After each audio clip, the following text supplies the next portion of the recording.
On this Memorial Day weekend, we are pausing to pay tribute to our fallen veterans. We're also reflecting on the pain facing heroes who returned home with another battle, a pain that is invisible to the naked eye. Also ahead on Face the State, 10 TV's Tracy Townsend speaks with Columbus Police Chief Elaine Bryant and a proposal to allow younger officers on patrol. I don't think that the age is necessarily the sticking point. I think it's the maturity. What the chief says is her first plan of action if that proposed state law passes. And later, so a guy from Iowa starts a window company, ends up in Ohio, and builds this beautiful Asian garden for the world to see. Is that your legacy? Well, it looks like that's what it's going to be, and you know what? I don't think it's a bad thing at all. A walk through this Asian garden will seem like you are halfway around the world, but it's right here in Central Ohio. Face the State starts now.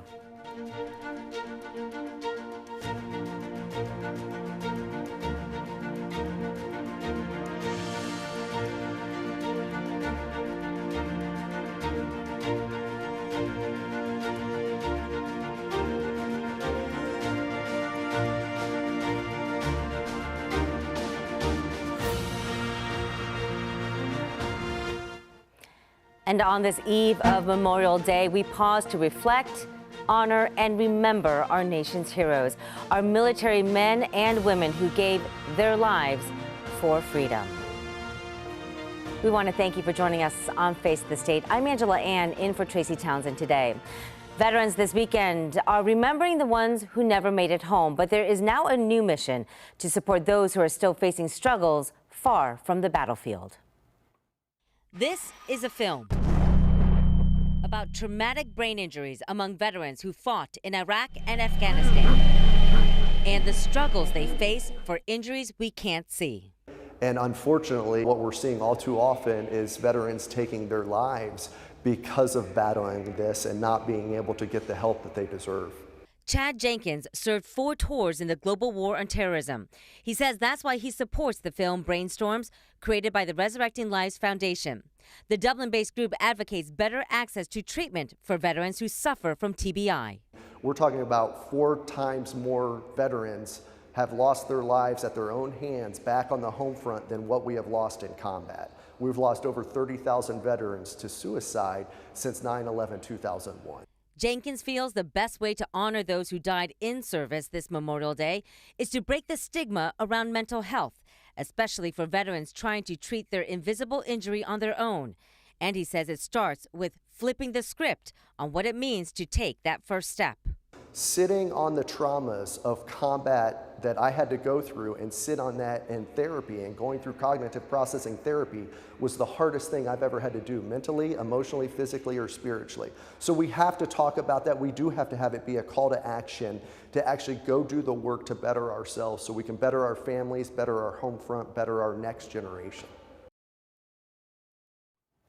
And there are studies that show traumatic brain injury among veterans and PTSD is leading to more suicides among our active duty service members, 40% higher since 2015.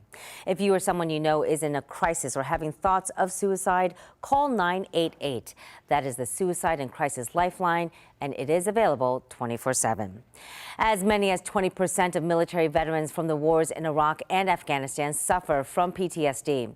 As CBS Chief Medical Correspondent Dr. John LePuc shows us, there is a potential game-changing drug that could help an even wider range of patients. Devastated by PTSD, in 2006, Jonathan Lubecki tried to take his own life. I put a loaded 9mm to my temple and I pulled the trigger. That was the first suicide attempt that I had. I've had a total of 5. After his last attempt in 2013, the Iraq war veteran began participating in a clinical trial of MDMA, the active ingredient in ecstasy, during sessions with specially trained therapists. I don't know, I feel normal again, if that makes any sense. My world changed. This therapy is the sole reason that my son has a father instead of a folded flag. Lubecki says he's now living a life free from PTSD. MDMA mutes the amygdala, which is your fight or flight response. Your emotions stay in this happy medium range that they need to be in for the therapy to work. Research organization MAPS PBC first began clinical trials of MDMA in 2003. It announced the findings of its latest trials this month. 88% of the people had clinically significant decrease in their PTSD symptoms. 67% of them lost their PTSD diagnosis. MAPS PBC plans to submit its results for publication and, later this year, ask the FDA to approve MDMA as a prescription medication in combination with therapy. So if somebody says to you, you're talking about ecstasy, a recreational drug, what would you say? It's being administered in a very particular manner by people that are quite well trained. We are not suggesting that anyone try this on their own at home in their living room. No flashbacks, no panic attacks, no anxiety. Lubecki is finishing his third humanitarian aid mission to Ukraine. Everyone said PTSD can't be cured. I'm living proof that that isn't true. Dr. John LaPook, CBS News, New York. Studies are also being conducted by the governments of Canada and Israel. Remember that 988 crisis hotline is always on, and there's a specific line for veterans. Just press 1. You don't have to be enrolled in VA benefits or health care to connect. And loved ones of veterans can also get support, whether it's in person or through an online chat. You can find out more on 10tv.com/featured links. An exclusive one-on-one this past week gave us more insight into how the capital city's police chief plans to tackle the ongoing issue of gun violence. Tracy Townsend sat down with Chief Elaine Bryant to talk about the added security measures in the Short North, which is now wrapping up a second weekend. They also discussed the controversial legislation at the State House that would lower the minimum age to be a police officer from 21 to 18. I come from a state where 18 was the age, Michigan. So I'm familiar with 18-year-olds. What I will say is this. You can serve in the military at 18. You can fight for your country at 18. I don't think that the age is necessarily the sticking point. I think it's the maturity. So what's great is even if they lower the age, we as a division or any agency for that matter still have the ability to do an assessment and make the determination on whether or not that person is mature enough to be able to handle this job. Because you have some 25-year-olds that aren't mature enough. I mean, we all know, you have some 18-year-olds that have been responsible their entire life, that have grown up, raising their brothers and sisters, that are really in a different mindset. So I think you have to look at everything on a case-by-case basis. And so if the law passes, what we will make sure that we do as a division is still do our assessment and make sure that they're ready. Now, the sponsor behind the bill cites police shortages across the state as the reason behind the proposed law. Here's a check of where that legislation stands this morning. It is currently being reviewed in a House committee. Lawmakers are facing a deadline just days away to broker a deal in the debt ceiling crisis. We spoke with State Representative Mary Lightbody of Ohio House District 4. She represents New Albany, Gahanna, and Westerville areas. And she says this ongoing debate has put many family finances into the spotlight. Well, obviously, rate increases are a regressive tax, essentially, on folks, and those that can least afford them are the ones for whom it's the greatest burden. And, I'm relatively comfortable. I've been working hard, been saving all my pennies, and I can afford the slight increase that's going to come my way, although I do everything I can to conserve energy. And for folks that are struggling to make ends meet, an increase in their utility bills is going to be problematic. Is there sort of a bottom line message or something you think you and your fellow lawmakers should be keeping in mind as we think about the whole debt ceiling issue in Washington, D.C. and the fact that right now people are really working hard to hold on to the little bit that they have? I very much agree with that. And I think that Ohio has a number of good programs that help the folks who are at the bottom end of our income. We're working to increase the minimum wage, for example. We're working to try to equalize the pay for women as for men. I think that some of the programs the state has, certainly for Medicaid with the Medicaid buy-in, the federally funded childcare, we've increased that, which is a workforce issue. I think we're doing everything we can to help people, get trained for some of the new higher paying jobs that are going to be available across Central Ohio and increasingly in other areas of Ohio. I think we're all working and concerned about increasing inflation.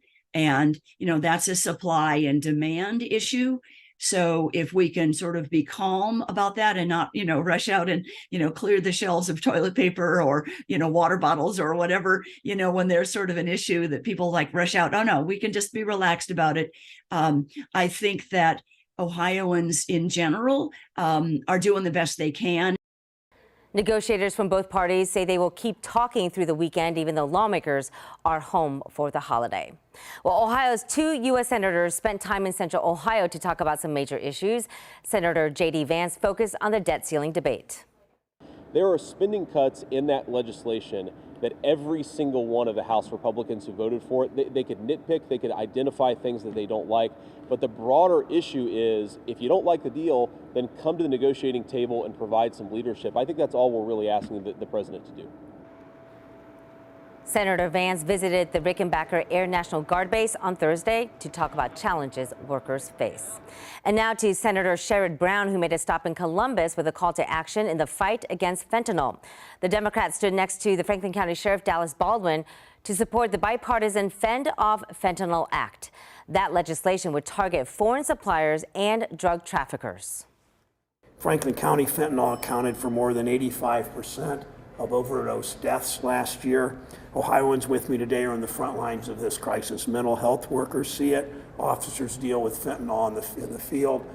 We know it's all hands on deck, all approaches possible.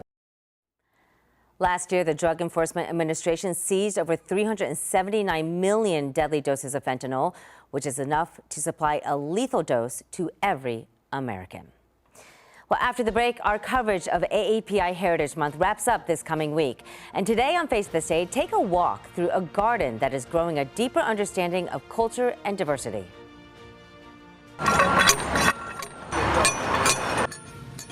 Plus, a Memorial Day tradition, the Field of Heroes in Westerville is flying proud. Hear the people who make it possible year after year. But first, a deep dive on artificial intelligence. After the break, our Verify team shows you how to spot a fake.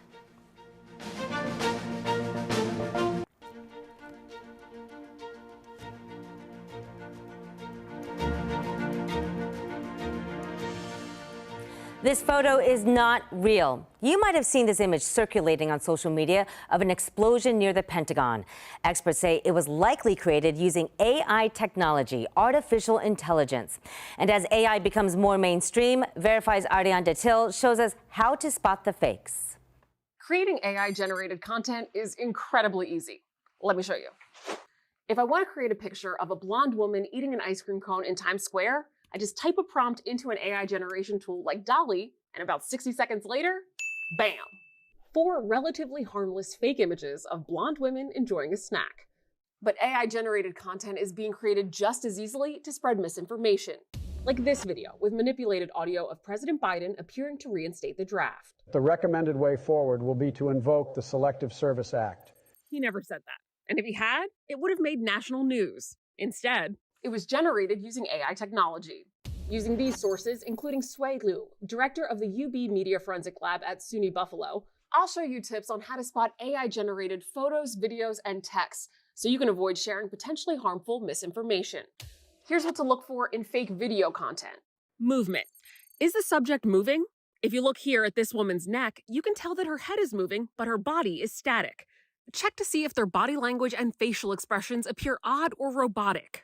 This is fake video claiming to show the New York District Attorney dropping charges against former President Donald Trump. The DA's mouth and audio are clearly out of sync.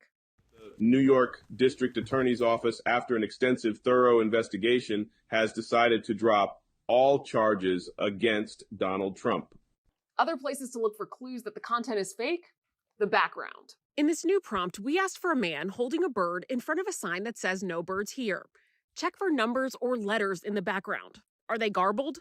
And the hands, are they misshapen? Are there too many or not enough fingers? When it comes to spotting AI-generated audio, our expert says one of his biggest concerns is impersonations. Reports of scammers pretending to be a family member in danger and in need of money are becoming more common. Somebody out there Use an AI machine to trick my grandpa. To avoid falling for this type of scam, our experts shared a few tips. Tip 1. Listen for breaths. A real person takes breaths when they talk, between words, and makes noises. No breaths means you're probably dealing with AI. Tip 2. Families should agree on a secret code or phrase that they use if they suspect the person on the other line isn't who they say they are. Tip 3. Hang up and call the person back who supposedly contacted you to confirm that it was actually them. Finally, there's AI-generated text. Our experts say it's the hardest to detect, so I'm going to use AI to write the next portion of my script. I'm prompting ChatGPT to write a TV news script that is 3 sentences or less, explaining why AI-generated text can be difficult to detect. So here goes. Experts warn that AI-generated text can seamlessly replicate grammar, context, and even emotional nuances, making it harder to identify red flags or distinguish real news from fabricated stories. The need for improved detection tools and critical thinking skills is becoming crucial to combat the growing threat of AI-generated misinformation. Not bad, eh? There are a few free tools that check for AI-generated text, like Undetectable AI Checker and Copy Leaks. Just drop in the text and click Check for AI. But experts say they're not 100% reliable, which we can verify. Both tools thought the AI generation portion of my script was actually written by a human. So next time you come across a piece of content that feels off, do a gut check. If it feels fake, our experts say it probably is. For a list of the tips that I shared and for more information on how to spot AI-generated content, just scan this QR code on your screen.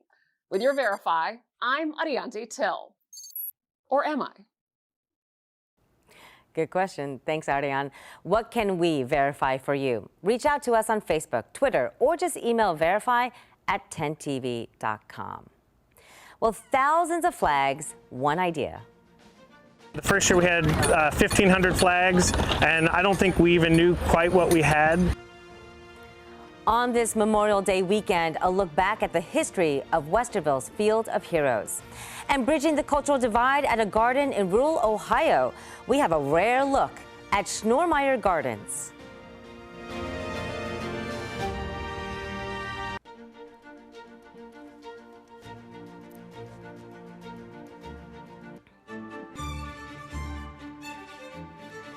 This month, we are looking at the many contributions people in Ohio have made to Asian American Pacific Islander heritage, and we found it in a place you might not expect.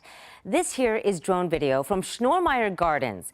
People in Knox County know it well, but most people in Central Ohio say they had no idea that there's a garden filled with Asian art and influence. And this afternoon, a rare behind-the-scenes tour from the man behind the vision.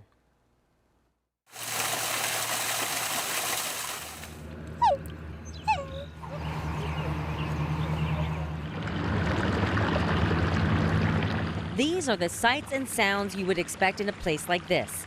But Snormeyer Gardens is not your ordinary landscape.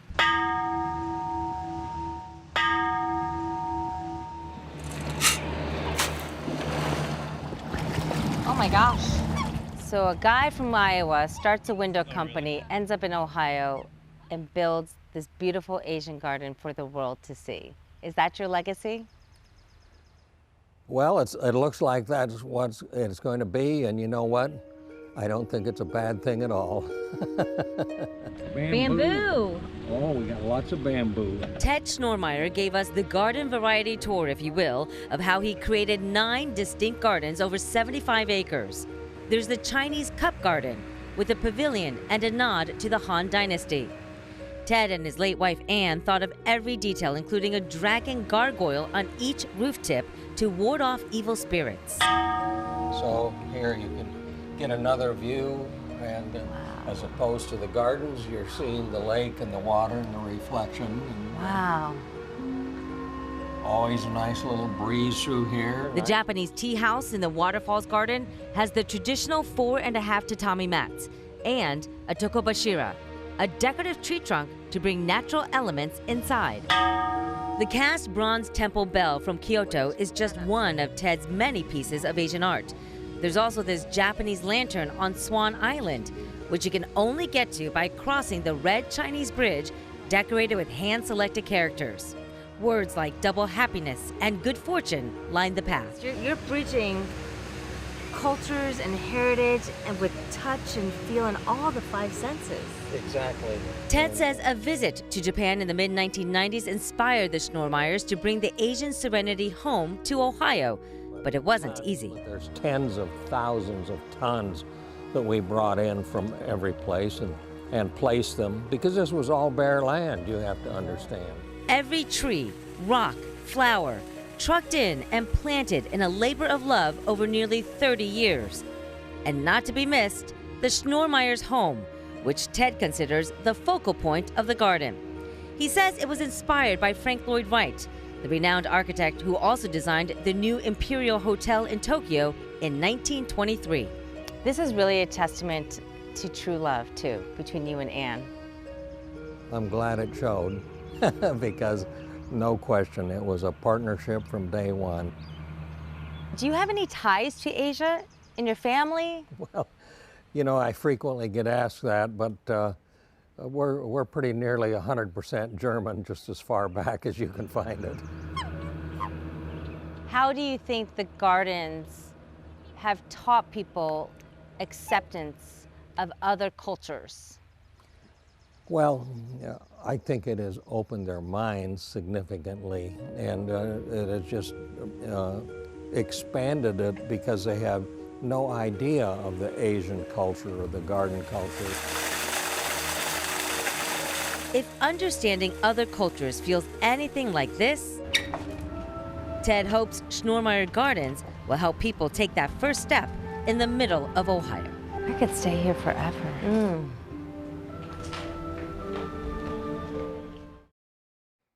Simply breathtaking. Snormeyer Gardens is open only one time a year. And so we have images showing seasons like winter and fall, but the gardens are only open to visitors again for the month of June. We do have ticket information on 10tv.com. I think that it's good to memorialize and to remember our veterans, because without our veterans, this country would be nothing. That is the sentiment this Sunday morning as volunteers prepare for the Westerville Field of Heroes. We went through the 10TV archives to find stories of heroism. 10TV's Kevin Landers spent time with the organizers back in 2019. It takes a small army to unload what's in these giant wooden boxes. Then pound each one over and over into the ground 3,500 times. This is how it begins every year at the Field of Heroes in Westerville. Larry Jenkins is the founder who thought it was time to bring the meaning of Memorial Day back. He admits he never expected this festival of flags to grow this big. No. But he did know. I knew it would be something special. The first year we had 1,500 flags, and I don't think we even knew quite what we had. What he has now are 300 volunteers, young and old, who spend the start of the Memorial Day weekend planting flags at strategically marked spots. People like Navy veteran Frank Koenig and his 9-year-old daughter, Olivia. Weekend is more than just barbecuing and family get-togethers, but remembering those who have died for our country. Every flag that's planted here is for sale. Since the event started, Jenkins estimates people have bought... My guess is we're pushing about 15,000 flags that are out in the community. A community that, regardless of political affiliation, came together to honor those who served and saluted each of them with thousands of waving American flags. It's their way of saying thank you. Freedom isn't free. There's a lot of people who have sacrificed their lives for our country. That was Kevin Landers reporting. Looking ahead to this year's theme, Westerville during the Civil War era. You can check out the field guide when you visit to learn more. But organizers posted this photo on Facebook Friday, saying more than 100 soldiers from the Civil War are buried in our local cemeteries. In many locations along the Alum Creek corridor, you may find homes that were stops on the Underground Railroad. We do want to thank you for spending your Sunday with us here on Face the State. And as we leave you today, a debt of gratitude to our servicemen and women who paid the ultimate sacrifice. And to their families, we salute you, because every day is your Memorial Day.